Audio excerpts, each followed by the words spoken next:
Quand un adieu s'envisage.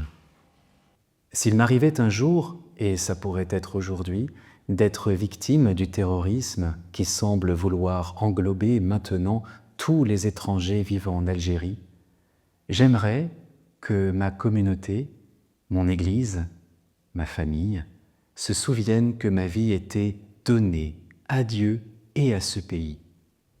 Qu'ils acceptent que le maître unique de toute vie ne saurait être étranger à ce départ brutal.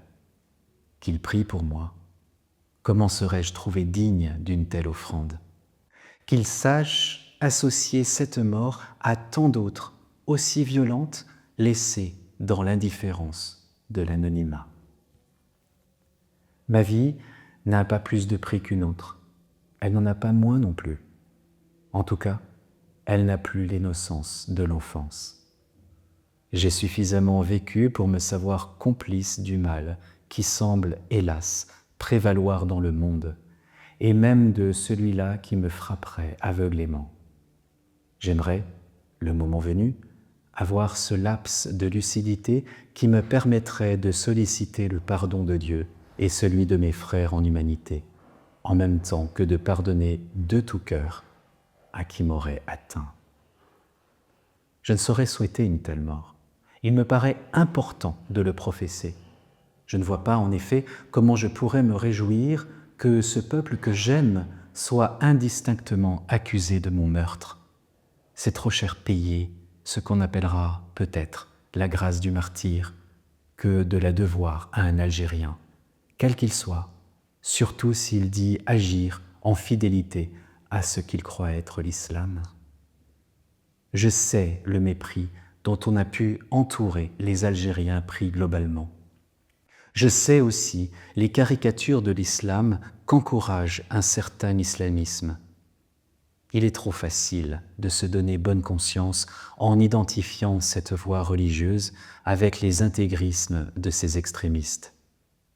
L'Algérie et l'islam, pour moi, c'est autre chose. C'est un corps et une âme. Je l'ai assez proclamé, je crois, au vu et au su de ce que j'en ai reçu, y retrouvant si souvent ce droit fil conducteur de l'Évangile appris aux genoux de ma mère, ma toute première Église, précisément en Algérie et déjà dans le respect des croyants musulmans. Ma mort, évidemment, paraîtra donner raison à ceux qui m'ont rapidement traité de naïf ou d'idéaliste, qu'ils disent maintenant ce qu'ils en pensent. Mais ceux-là doivent savoir que sera enfin libérée ma plus lancinante curiosité.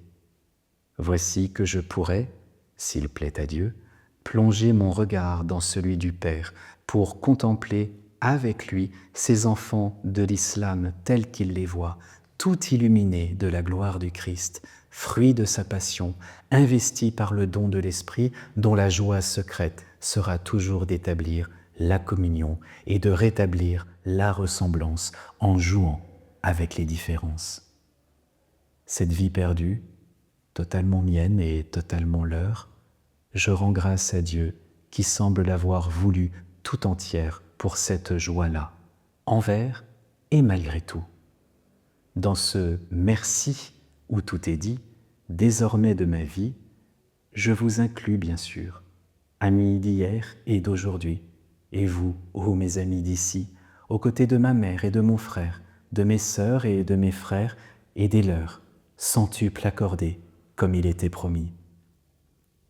Et toi aussi, l'ami de la dernière minute, qui n'aura pas su ce que tu faisais.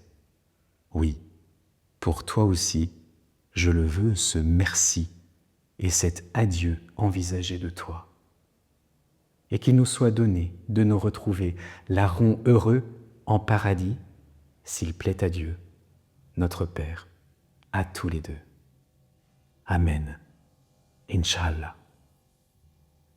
Alger, 1er décembre 1993, Tibérine, 1er janvier 1994, Christian de Chergé.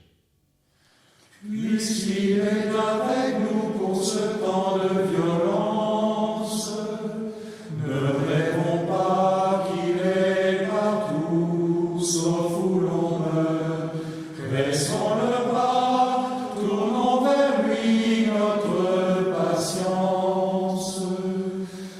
allons alors